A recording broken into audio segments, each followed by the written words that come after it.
guys, welcome to the Man United Agenda. Smiley faces. We should beat Brentford 2-1. What a great second half performance. And I'm joined to cover this game with Bath Time. How you doing, Bath Time? You must be smiling and good start to your weekend, eh? Yeah, I'm really happy. Like, it's incredible how much emotional attachment I have to this football club, and it's just so nice to have had a win and a decent performance with like good stuff that we can talk about. But I'm happy with what I saw today. Good. I know it's we come on like 10 minutes after the game, so welcome to Solo. Thanks for joining us, Solo. I hope you're doing well. I hope you enjoyed that as well. Are you Ten Hag in now? No, I'm joking.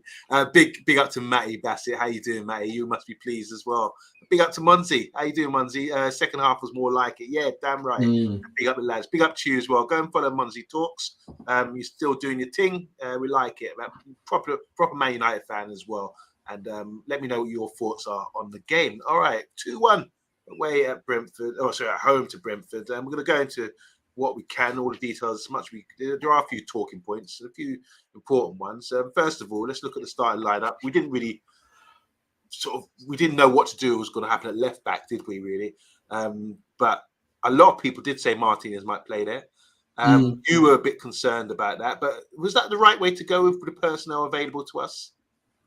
Yeah, I think in retrospect, I think it was like Martinez had a difficult 20 minutes against Mbueno, but managed to sort it out, and lot of individual errors in that back four. But I think all in all, like the team selection was probably the right one with people in the right positions. There's someone. I mean, we were talking backstage about Ugarte. He's come in, big money signing. He's supposed to be the solution for what we needed, but he hasn't really played. And this is an opportunity for him to play today with Kobe out, but he didn't. So they've gone with Eriksen and Casemiro. In hindsight, looks okay. But why do you think Ugarte is not getting games? Do you just need more time to adapt? I don't think he's very good. Even from watching him today, like he was only on the pitch about 10 minutes, and I saw 3 or 4 errors. He's definitely, he might not be fit, he might not be up to speed, but I just don't think he's a very good footballer. Wow. I don't think he slows down enough before he makes a challenge. He doesn't seem balanced. I'm not convinced from what I've seen. That's but a damning assessment there from you, Bath Time. Really is. Yeah, I do not like what I see, because when you play in midfield, there's a really simple thing that everyone should have been coached in, which is that you close someone down, you get your body between the ball and the goal, and then you slow down, you get on your tippy toes. And Casemiro's got the same issue. He doesn't slow down, and it makes him very easy to beat. And also he lacks physical strength, he lacks a bit of pace. I don't know. I'm really. What do you think is impressed. Good? There's very negative points you're putting there. Or too early to assess him, I believe, especially 5 minutes what he's given today. But what do you think his good points are from what you've seen? I haven't seen any so far. We've seen enough to judge him by saying I've seen big issues in his game, but I haven't seen anything where I've looked at it and thought, oh, that's good. Yeah. Okay. Wow. I don't want to talk about the guy. All right. Let's move on. So Ahmad, we talked about Ahmad not probably being fit. He wasn't starting today. We've got Garnacho, Rashford, and Bruno down the middle. But just quickly, I noticed that it's apparent that Rashford was sort of playing down the middle a bit, and Bruno sort of went off to the right at times throughout the game. Did you notice that in the first half?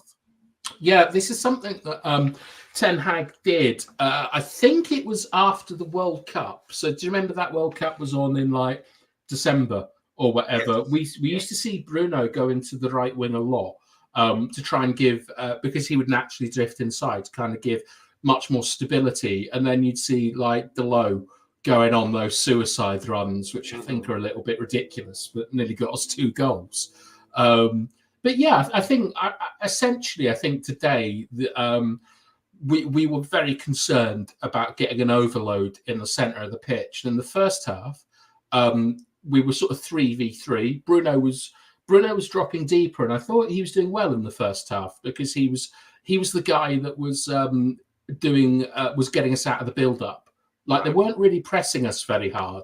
But Bruno was the guy that was dropping in and heading it out to Delo or Martinez, and we didn't really have any issues there. And then in the second half, I feel that the foundation for our performance is Rashford just being a bit closer in the build-up to kind of almost make a box with those four. And I felt that we overloaded their midfield and they couldn't really play through us. And whenever they did kind of get between the lines, I was very impressed with Eriksen's defensive work. Wow. We'll get on to them. That was the second half. But I just want to say, big up Matty, saying he's relieved to finally see a win. No doubt about it. Especially when we went 1-0 down. We'll talk about that goal in a sec.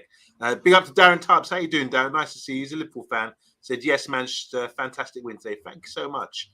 And we've got UK Strange in the house as well. How you doing, UK Strange? He said, afternoon, lads. How are you feeling about the game, UK? Let us know. Let us know in the comments. So, yeah, first half, a bit dour and not much going on. But we had an issue towards the end of the half. Let's just get straight into it because this is really frustrating, isn't it? I mean, look, he put his head in where it hurts. He got kneed, a bit like I'll be watching UFC later tonight. It was similar to that with the knee to the head. And well done, really brave. I don't think it was a foul, but it was a free kick regardless.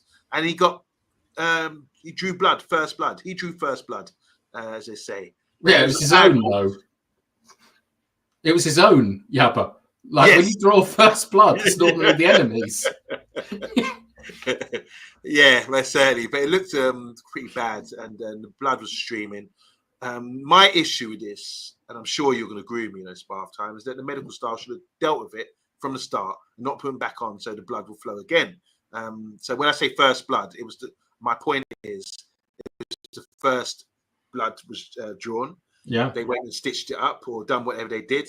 And then there was a second blood, and there's a third blood, and that actually caused us problems because we had a corner without him in the end. I blame the medical staff. I thought they should have dealt with that there and then. Your thoughts on that? I mean, am I just being too negative? No. You're completely correct. Like, I've always had an issue with nosebleeds, and because I'm quite short compared to most footballers, I get a lot of elbows in my nose, and I'm a bleeder. I bleed quite easily. So, obviously, if you've got a bit of blood on you, you have to get off the pitch, and you've got to get it sorted out. Manchester United are one of the biggest clubs in the world, if not the biggest. We got 3 medical staff there. Where's his effing bandage? Clean the wound, put Vaseline on it, bandage it up. I don't see how hard it is. And the thing is that I believe the rules in the Premier League, right, is that if you get treatment, you have to wait 30 seconds before you can come back on the pitch. I don't know why they do that rule. Maybe it's to save time or something, make sure players aren't constantly claiming injury. But when you have that penalty, you've got to get it sorted out properly. And I mean, there were 3 men around him. It just seems absolute incompetence, from the medical staff, not sort it out. And I know it's a head injury, so there's a lot of blood in your head, and it's going to be pouring, and it probably got opened and stuff. But I mean, to be honest, just staple it and get on with the game. All right, can I just say this? I mean, we've got a referee in the house. Big up to Jeff. He said, big up, boys. Ref has to take him off if you're actually bleeding. All players' safety is concerned, which is true. We're aware of that. But I just think, first of all, what they did, they initially put a little Vaseline on. He came off. It looked like Lindelof might be coming on. They looked at it, had a good look at the wound. It's the medical staff on the sidelines. And they decided to put a bit of Vaseline on there and said, right, you can get out there and the bleeding should stop.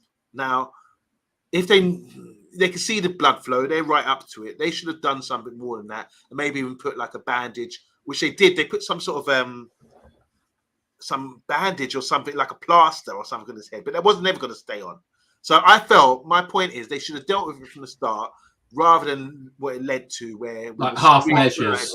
Yeah, none of this half measures thing, because you can get to half time and deal with them. But if you haven't got time to do a bandage, or you're worried or concerned or whatever, just make sure it's done to the point where it's not going to continue to have a second blood and a third blood streaming down your head. You just get it done. I mean, they took a long time, and I suspect that plaster they put on was one of them fancy ones that's like a suture, and it's got like a kind of zip on it, and they were like doing that. Just like look at Teddy Hurlock, look at like Paul Ince in Rome or something. Terry Butcher. Hurlock as well. Did Hurlock have that as well? Yeah, okay, yeah. Hurlock, Butcher, like those like Ince, yeah, like literally just clean the wound, slam it full of Vaseline, and just make a hat out of a bandage, and then at half time temporary stitches. Yeah, like I don't. The second time around, they looked to be putting stitches in. I could see them. I thought, oh, they're putting stitches in now. So the first time they didn't put stitches, didn't think it was necessary. It just bled again, and I think, am I thinking it was 3 times he came off? I think it was 3 times. Was it really 3 times? Wow, and that's really damning on the medical staff, in my opinion. I like this image though. That's the sort of courageous image. You want to be walking around. Yeah, look what I've done for the club. Vidic, Paul Ince, Terry Butcher, Hurlock, all these guys. That is the image of a real tough guy and continue to play as well with the head injury like that. But yeah. Let's talk about the goal. So, what's his name? De Ligt is off the pitch. He's a bit annoyed by that. The manager's annoyed, but we have to play on. There's a set piece going on, and we had to pick up and mark the guys and get it organised. So you need a bit of communication. De Ligt would be vital in that sort of situation, but he's not present. And they go and score, and I was really screaming at the TV screen. I was so fuming with that. So of all the things now, I actually said, I bet they're going to score now. And they actually did. But let's talk about the goal, because I've got my view on it. I want to hear your view on what went wrong with Pinnock just driving through and banging it in the back of the net like that. I am livid about so many players in that goal. I'm annoyed with Casemiro for a start. Like, that's his zone. He's normally good at this. He's got to clear that ball. I think Onana can do better, like with a better starting position.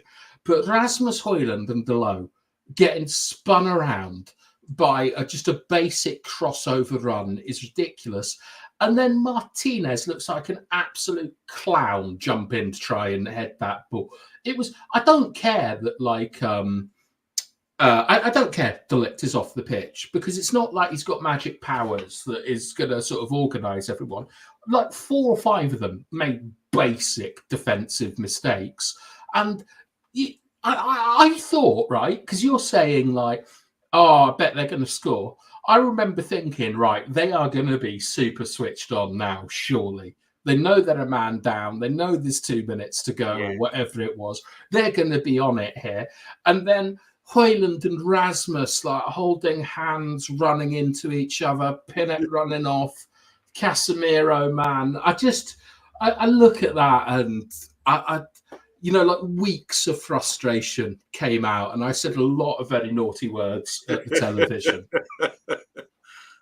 For me, look, as soon as the ball's played, I know you can switch markers. You can, I know apparently Højlund switched with Dalot, and as soon as the ball's played, Dalot was on the guy, and he completely let him go. And then but Dalot's very honest. He always puts his hands up, like with the penalty he gave away the other week. He put his hands up for that. But he put his hands up straight away and knew he'd lost his man, and he was nowhere near him. And that's why I always say for defenders, this is a great run. We've seen the guy, Gabriel from Arsenal. He's good at that as well, attacking attacking space and getting the header on. You can't stand still on corners. You've got to make a movement. And when you're 6'5" or whatever, and you're doing that strong run, it's very hard to stop. Someone used to do that who wasn't 6'5", he's probably about 5'10" maximum, was Brian Robson.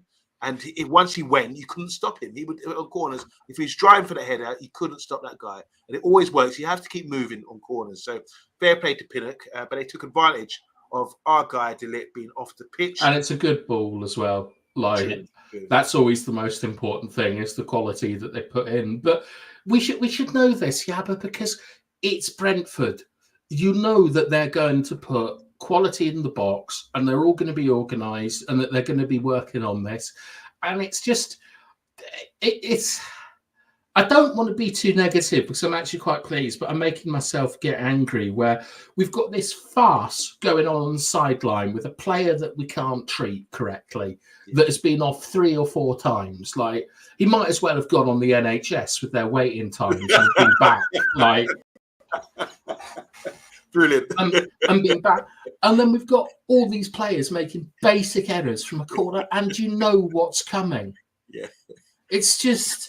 It's an absolute joke, that goal. It's an absolute joke. It gets better. Let's just go for some comments quickly because Matty's saying here, much needed win. Big up to everyone. Big up to you, Matty. Should have used the stretchy turban band, says Jeff, that we should have had. UK Exchange saying first half another shambles, but second half big difference. I think Rude had a few words to say at half time. We need better mentality. We seem to lack confidence. That's on UK Strange. Agile Beast, how you doing? He says Delit and Evans were immense today. Dello had a good game, but was terrible at marking during the hock-up. Martinez also did a good job at left-back, winning the ball high up as well. Jeff saying here, you're spot on bath time, and he has to be checked by fourth official to ensure you don't have no blood on your kit as well. Okay, I didn't know that as well. Should have stapled him up right on the sideline. He got staples in my chin as an amateur, adult amateur tournament in Oklahoma, and taped onto a bandage, then went back. Bath time did the pack your nose. No, I just used to shove like cotton wool up it, like, and sort it out. I just bleed easily. It's very annoying. What's that film? We got a bleeder here. I don't know if it come to mind. All right, Big G, how you doing? Have we sacked him yet? No, he's still around. Agile B saying it's a pick and roll Brentford move to get the man free. I like that basketball terminology. That's really cool. And Pinnock has done us several times recently, says Jeff. Jamaican international. He's done really well. I remember he was at a lower league club and he stepped up. I was really impressed with him today. He looks like a proper Premier League defender. Only just beating Brentford at home. Still isn't good enough. Okay. But we've done the business, that's for sure. We did. The Brentford aren't very good, actually, are they? Like, they're really well set up and things like that, but their execution on the ball was really poor. Like, a better team, I think, would have given us a lot more to worry about in the first 25 minutes. But we might have overrated them a little bit, I think.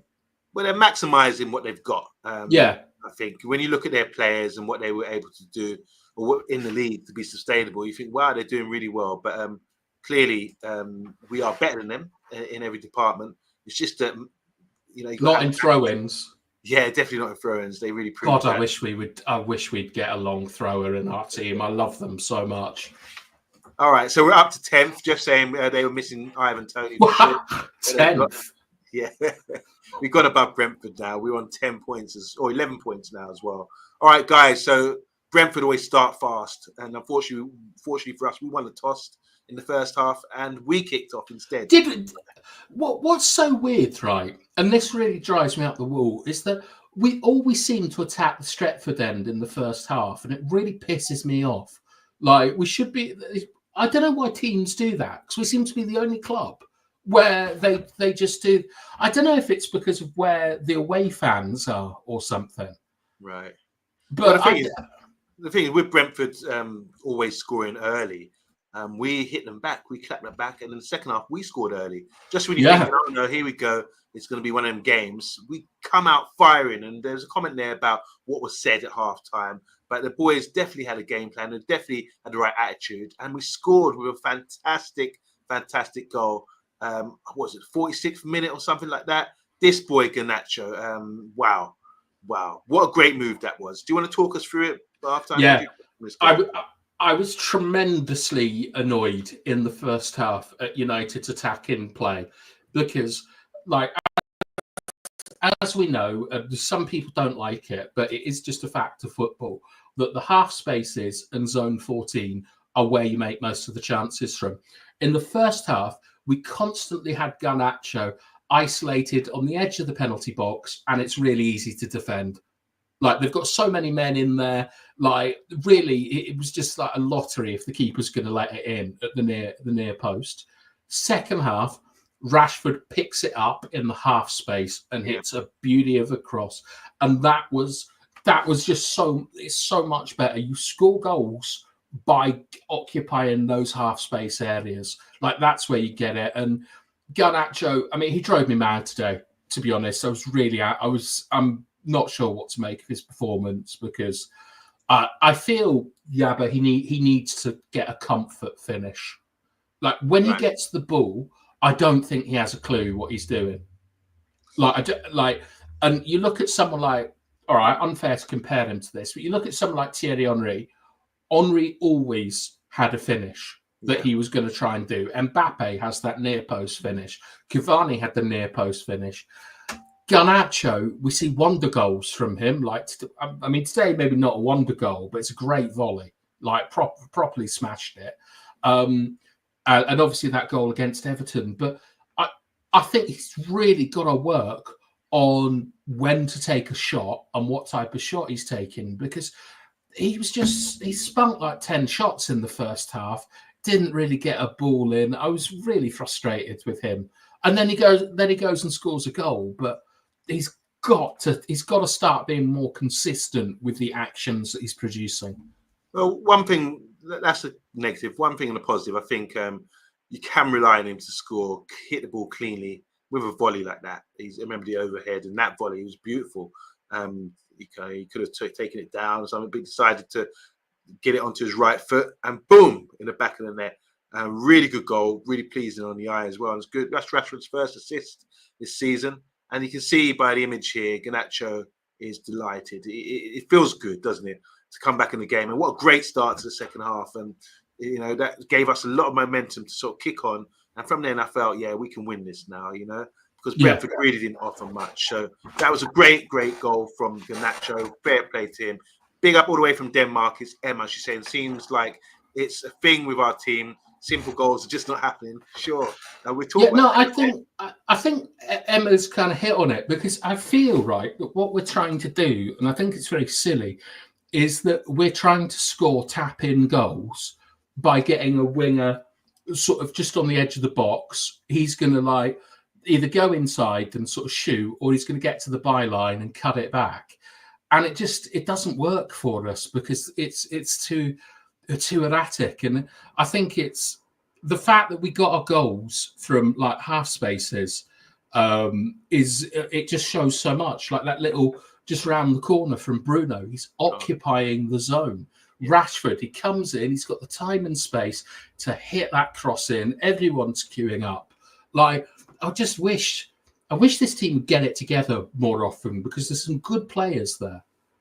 Most certainly. And Jeff's saying here about Eriksen should have scored as well. He played a nice 1, almost 2. I don't think it was a foul by Casemiro on the guy, but Eriksen's side. It wouldn't have been allowed. It wouldn't have been allowed, you're saying? Nah, because it's ref's cool, isn't it? Yeah. Like, because he saw it on the pitch. Wouldn't be allowed. But you're right, Eriksen. But even Eriksen playing that aggressive pass and then going with the pass as well to get the return, just to pick up the early pieces. Really good play by Eriksen today. Agile Bruce is playing here. Eriksen, I thought he played really well. He can play creative chances from deep. Mainu lacks in this. Agate Mount too as well. And we've got Big G saying here, Jeff, I know, but I think he's something he's not. He was moaning at the start of the season. He didn't have the number 7 shirt. He's not good enough for it. It's about the shirt. I mean, yeah, we move on. Let's move on now. So we've gone to 1-1, and we started to sort of dominate the game in a way. Let's look at the final stats to look here, because 2-1, yeah, it was great, but we had 21 shots to their 8 and 11 on target. So to me, it could have been a lot more. We just need, like you were saying, you want to see it happen more often. And with those stats there, as you can read, we've had a lot of shots on target, mainly the second half. I think we turned it on. But a lot of those shots, Yabba, were ridiculous shots. Like Bruno tried a stupid volley. Casemiro put one into the disabled section. Garnacho was just like, you know, the parable of the sower, where like Jesus or the Good Samaritan or whoever it is just flinging seeds around. And they're landing in like people's gardens and in the river and stuff. That was basically what our like front line was doing. They were just randomly shooting occasionally. And you know, I think like did Højlund have one shot in the game?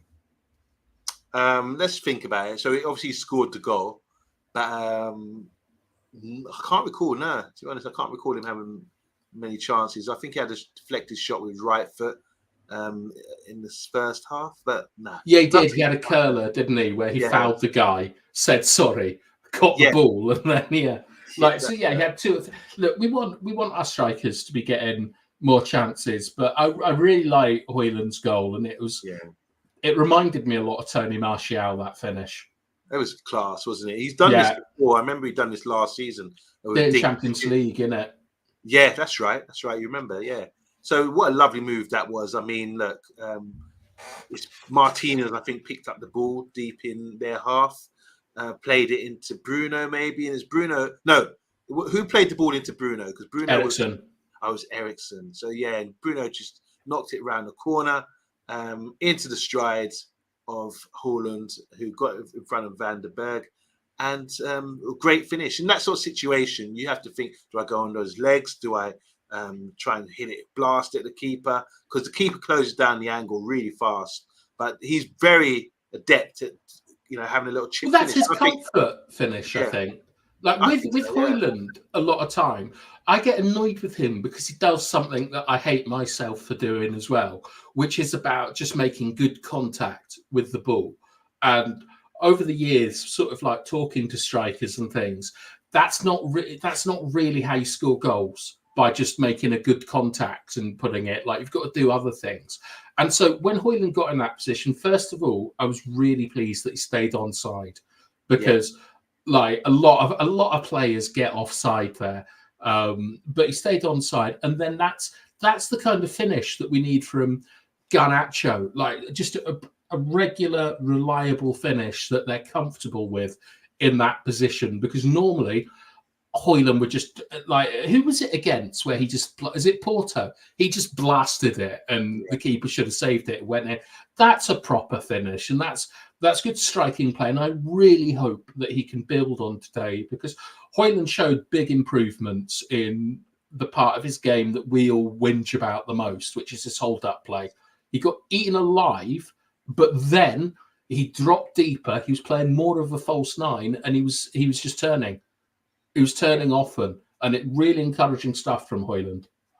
And when you're in a position like that as a striker, you need to be cool and calm and really sort of slow things down. Get going slow motion. Don't rush it. And he made the right decision there. It was a perfect little goal. And that will be replayed many times over the next coming weeks. Well done to Rasmus Højlund. He's starting to develop. This is what we want to see at the club. We want to see players develop and get that confidence. And he did score quite a few goals last season. Not as many as we'd like, but we want to see him improving. And scoring a goal like that today will do his confidence. Yeah, he improved as a player today. Yeah. Did you have a standard finish, Yabo, when you were a striking prodigy in the Middlesex leagues?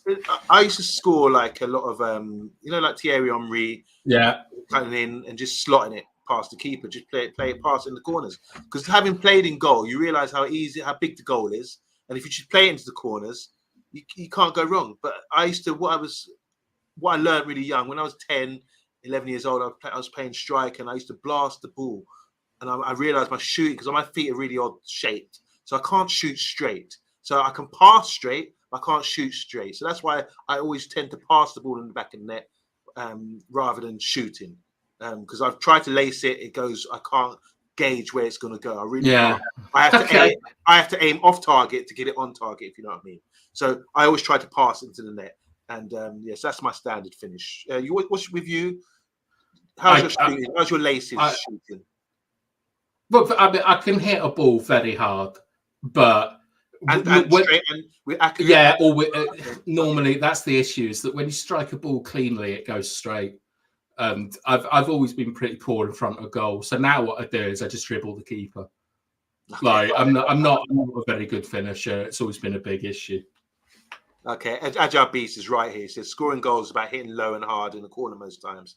And I remember Kenny Dalglish used to say, when you're 1-on-1 with the keeper, like Højlund is here, always aim for his feet.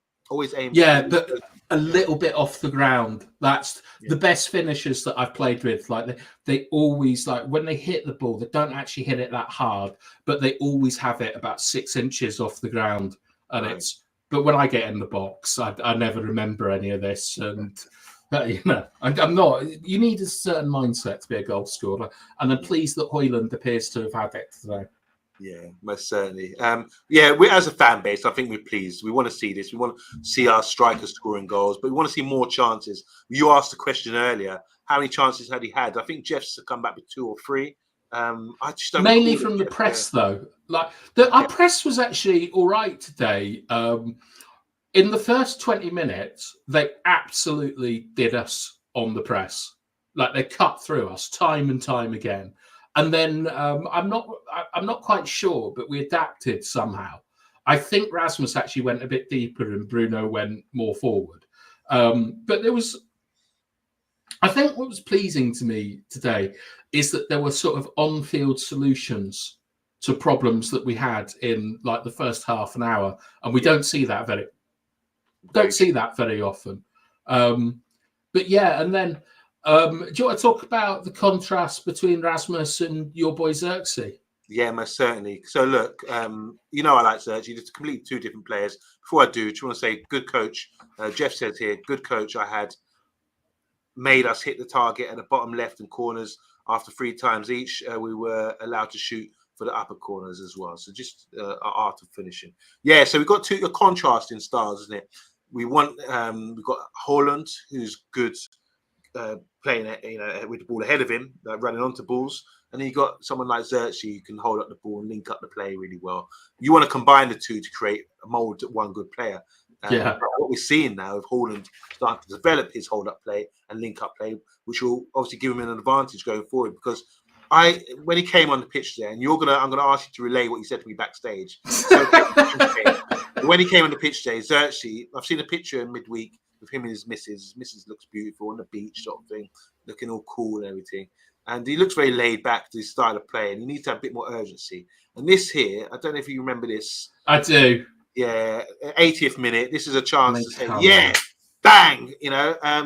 Now look at Delo. What is a right back doing there at 2-1? Honestly, okay. All right. So as you can see here, you want to compare the 2. This is a very simple thing. You just bring that down and start at home where you hit it first time. It's very easy. You cannot. In the question of sport, you say what happens next. Yeah, and take that left-footed. Yeah, Bill Bowman. Don't even let that go across you. Would say it's a goal. It's a goal. No doubt about it. But yeah, he fluffed. He didn't even get connection on the ball.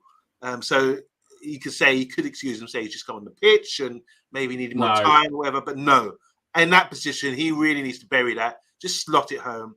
Oh my God! All right, bath time. Before I was about to ask you, Agile Beast and bath time are on the same page. Bath time. Tell me what you said to me backstage about Xerxes. I said, like, nice Agile, birds of a feather, great minds think alike. I said he looked like he was just playing stoned, like, and he'd reminded me of the Rastas that you see, like, down Hyde Park playing. Just a big sort of smoky area coming towards you. Watching the game, right, I remember when he came on, I thought, right, this is going to be fantastic because Højlund's got 2 and 2 now, hasn't he? Yeah. Scored against Porto, scored now. Højlund's the number 1 striker. Like, he's got to start. Like, he's, scoring goals. He has to start. Xerxes is going to come in and he's really going to have to do something. Yeah. And what did he do? He just, like, wandered around the pitch, like a cross between, like, stoned and riddled with dementia. Like, I was really disappointed. Why you don't head of the ball. Yeah,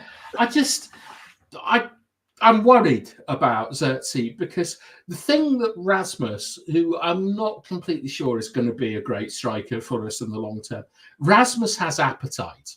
Yeah, like he wants it and stuff. Xerxes, I don't see an appetite there. I don't know what he wants to do on the pitch and things. Like, where is the hunger for goals? Because you're not a Manchester United forward if you are not about the goals. But this is something, because it's a mentality thing, I think it's something he can improve on. I like his nonchalant style, but he needs to beef up his finishing. A great Agile Beast, 2 great comments there, talking about how he appears to be playing. And Matt Bassett said he plays Stones sometimes. sometimes. And Jeff said he had a hat trick in high school playing that way as well. But yeah, you need to be more on it. I understand what you're saying. It's a good observation, and he needs to step it up. Well, I think here, but I think here he didn't want that ball. He's leaving it to Rashford to run onto, and that's what I mean about the hunger for scoring goals. Because I don't know what our goal difference is. It's probably are we still in the negatives? We're still negative now. Right, Xerxes, come on, man. I mean, he also didn't really hold the ball up very well. I remember Bruno giving him some good passes. He just really wasn't. He wasn't on it today, and I'm really unhappy with Xerxes so far. I need to see a bit of fire from him. Okay. Look, hopefully these players can improve. That's the main thing. That's what we want to see. We've won 2-1 today, guys. Really happy about the result. Let's talk about the manager now and what he did to change things. And as you can see there, that's the starting lineup. But you can see the subs were made at halftime. Sorry, not halftime. After who's the first sub? 74 minutes. Yeah, Xerxes is the first man to come on, and then 6 minutes later, he had that great chance. We got Lindelof and Ugarte coming on, like with just minutes to go. And then in extra time, he brought off Garnacho, who probably still show maybe, for Maz. I thought they were good subs. They worked. Obviously, we got the result in the end. But I thought the Maz substitution, it's good to see him coming on after the concerns about his heart. And he came on, had a good few sprints and got himself going. And he came on to sort of subdue the guy Mbemo, who's really quick as well, who kind of quite quiet today. So I have to give credit to the defence. What other subs do you think? You saw Garte come on. Just go over that again, because you've criticised him early in the show. Yeah, you still think there's some development there. I don't think he's a very good football player. Certainly not a very good midfielder from what I've seen of him. Obviously, it hasn't been that much, but I think it's very, very telling that this would have been the third game in a row where he was an unused substitute if Casemiro hadn't have signalled to come off. Like there's no way that he would have come on other than that injury. Exactly the same for Lindelof, I think. Like Evans hurt himself like defending a corner and had to go off. Mazraoui won. I think in the end it was actually a really good tactical substitution, because I think they were looking at Martinez thinking like this is our route back into the game, like high balls to him. And Maz came on and he competed physically. He didn't die. He did well. And I think that Xerxes as well. I think that's about keeping Rasmus fit and fresh. We've got a difficult match coming up this Thursday, so I've got no issues with the substitutions, with the exception of De Ligt. Like maybe he should have gone off, like with the head injury, if it couldn't have been treated correctly. I'm not sure about that one. But yeah, like I've got no issues with team selection or the subs that came on today. I think that we didn't need to make a change after half time is the key thing. Yeah, sure. I'd like to have seen Eriksen actually get a bit of a rest, because I think he's our best midfielder at the moment, and I think he was really, really good again today. And a lot of our season, because if we go on a run of 5 or 6 games now, which isn't out of the question, we could get back into top 4 contention like pretty easily. Yeah. But Christian Eriksen, I think, would be a big part of that. So I'd like to maybe seen him protected a little bit more. But Eric's got to win these matches or he's off. So well, he started. We said that before. He can't lose these games against Fenerbahce or Brentford, and he's got on 1 against Brentford. So fair play to him. I think the manager done really well today. He looked at those substitutions. I don't know if I didn't have time. Did anyone see the post-match interview? What he said, because he had a bit of an argument with the press in the pre-match press conference, where he was saying they don't know what they're talking about. He was saying that he knows for a fact there's no talks about him leaving the club. But how would he know that if it's done? Yeah. Silent, that sort of thing. So he's kind of like bumping heads with the press right now. So I'm sure, in his post-match interview today, he'd be delighted and sort of give it back to I think he'll be going on and on and on about De Ligt not being allowed on the pitch. Okay. Like that, what Eric is like. He'll be talking about that. I'd like to see him like single Rashford out for a little bit of praise, because I think that Rashford was really good again today. I think he's been pretty good this season. I'm not a huge fan of Rashford, but I've seen a lot of stuff I like from him. And whenever like Rashford has scored this season or gone on a bit of a run, he's been benched the next game. So I wouldn't mind, I wouldn't mind him to get a little bit of credit today, because he was filling in when Delo was going on suicide runs.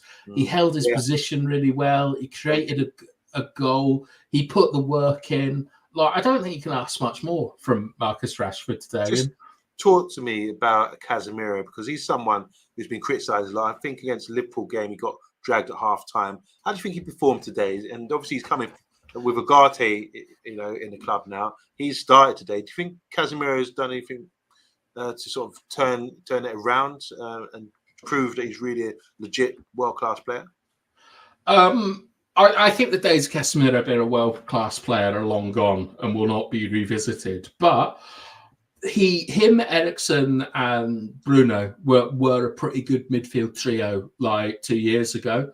I think that he was still sliding a little bit too much today. Like that, he did get beat a few times and he did like wobble about a bit. But I think he had a good game today, and like we didn't at any point get cut through the centre, and I think that's down to Casemiro and Eriksen. And I believe that having Bruno in a freer role, like whizzing around them, able to go and pick it up from the back, like Bruno was at centre back for like at one point for 5 or 6 minutes. And obviously when De Ligt was off, Casemiro filled in at centre back. So I'm pretty happy with Casemiro's performance today. I'd much prefer to see him start than Ugarte. Okay, so Jeff said here, Casemiro looks slow, but his passing was good. And we've got a comment here from Ajabi saying, I've actually noticed more spring in Eriksen's step this season. Seems more mobile and a bit quicker across the ground. Maybe he's fully gotten over that Andy Carroll horror tackle. Or he's playing for a contract. Yeah, because his contract runs out at the end of the season, doesn't it? Yeah. Here, the signs about Casemiro were clear from the off as Onana got the better of him versus Everton on his debut. We remember that, yeah. Onana's gone on to big things. He's playing Champions League football now. So, yeah, just a good performance. We've won in the end. There's a lot of variations, I think, with Bruno going out wide and Rashford and Højlund down the middle, sort of like a 4-4-2. When we got players like Eriksen and Casemiro in there, they're experienced and they played that way today because they didn't have to do too much running. They put themselves in good positions where they weren't caught out a lot of the time. And I think throughout the team, my man in the match, I know it might seem shocking to a few people, but my man in the match today is Dalot. I thought Dalot was fantastic. Obviously, he didn't pick up for the goal against Pinnock, but he's twice the size of him. But I just thought Dalot, when I was watching Spurs earlier, they got Portuguese right back. Porro, is it something like that? And I think, why does Porro not play ahead of Dalot? And I think it's because Dalot is very professional. He won some headers today. He got himself back in position. He changed the game for me because he started in the second half. He could sort of come inside the field in midfield a bit. And his runs, Onana obviously picked him out for one great run where he's one-on-one with the keeper.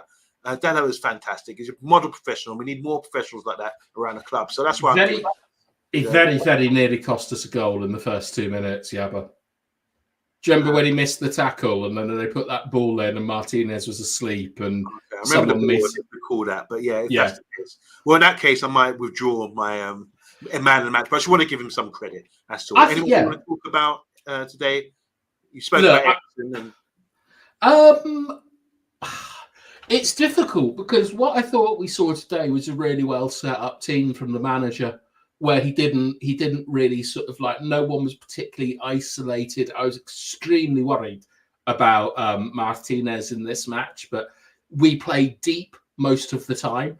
and we were noticeably much slower at getting the ball up the pitch. Like, we weren't trying to force transitions. We worked our way up. I think that everyone was pretty good. Even Onana, he made another good save. Like, I thought he was good, but I would probably say Rashford would be the player of the match for me, because he got us back in the game with that assist to Garnacho. And it was just, I felt it was a solid performance from him. But literally anyone on that pitch, if you said they were my man of the match, I wouldn't really be able to disagree. Yeah, like, it was a really good all-round team performance from the second half onwards. Porro is Spanish. I thought he was Portuguese, but yeah, if you're saying that. But apparently, Bart's saying here, Porro or Porra is the F word in Portuguese. I don't know that. All right, that's enough from us. Guys, you can enjoy your weekend. No pressure on you now. We've got our 3 points. We can relax and look forward to traveling to Turkey, Fenerbahce, and meeting up with Jose Mourinho and Fred and Amrabat. Wow, it's going to be a reunion, isn't it? Hopefully we can do the business there. So yeah, manager's got a lot of pressure off his back with the result today. Still, we can improve our performance, but the main thing is we've climbed up the table. We've got another 3 points. So there we go. We're happy about that. Bath time, we got planned for the rest of the weekend? Not a lot really. Like, weather's really bad here. We got Storm Ashley. Yeah. Your game's been called off, hasn't it? Yeah, got called off a couple of days ago. I think I'll probably go to the cinema or something tonight. But I'm just going to enjoy my weekend with United winning, and Liverpool playing someone tomorrow, aren't they? Is it Liverpool Chelsea? I can't keep up.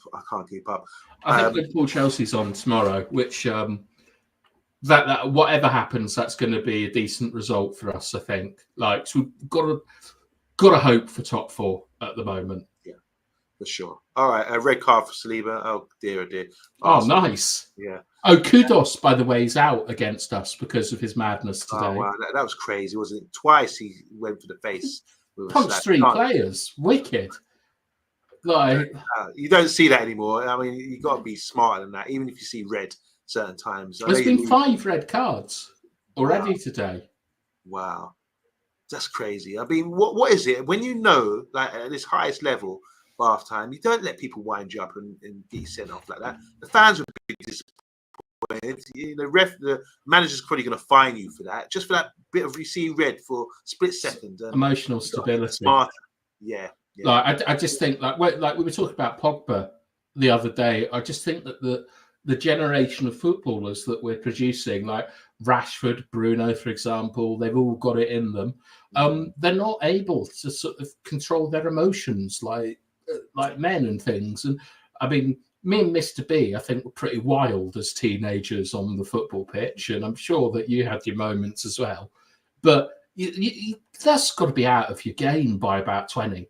Got to be able to control yourself, and like, having said that, like, one of our greatest players, Cantona, just launched into the crowd once and enjoyed himself. So not just that, maybe he stamped on Gareth Southgate, or did he? Was it him? He stamped. That was Keane. Oh, sorry, that's Keane. But he stamped. I swear he stamped on a few players as well. I think that's why he had to leave France. Like, he stamped. Really. Like, do you remember Pepe? Might have been against Welver. He stamped on the guy, went over to say sorry, and then just repeatedly stamped on him. Like, it's outrageous. But I don't know. I mean, like, these players have got to get more of a grip of themselves. And I think that's one thing that was nice today for United, is having a couple of older men in the team, like Casemiro and Eriksen. I think that they might have given a bit more leadership than people realise to getting us back into that game. And good point. I'd like to see them playing more, like, together. I think every player that Eriksen's played with in midfield has been a lot better. And as much as I love Kobe, I'm not. If Kobe had played today instead of Eriksen, I'm not sure we get back into that game. Yeah. You need balance. That's what's his name? Shaq, Big Shaq. That's the guy. The quick maths? Yeah, he's got another character. The guy, He does balance. He makes a tune called Balance. Anyway, it doesn't matter. Big up, Emma. Big up to everyone else in the chat. We're going to sign out now. V, how you doing? He said, Man United were brilliant today, as was Delit. He bled for the cause. He bled for us. That's right. And not once, not twice, but 3 times before it was stopped and cut out. But half time, I'm glad you can enjoy your weekend off. No game for you tomorrow. But enjoy your cinema and whatever you else do. Everyone else in the chat, thanks a lot for tuning in. Make sure you press like and subscribe if you haven't subscribed already. And we'll be back Monday evening as well, because we always, Monday to Friday, we're 9 p.m. on the Man United agenda. And obviously we work our way around games and previews and post-match shows, whatever. Sometimes watch-alongs as well when Mr. B's around. Sometimes. Yeah. But until then, until Monday, enjoy the rest of your weekend. 3 points. Moved up. Like a notch. Like a notch, guys. See you later.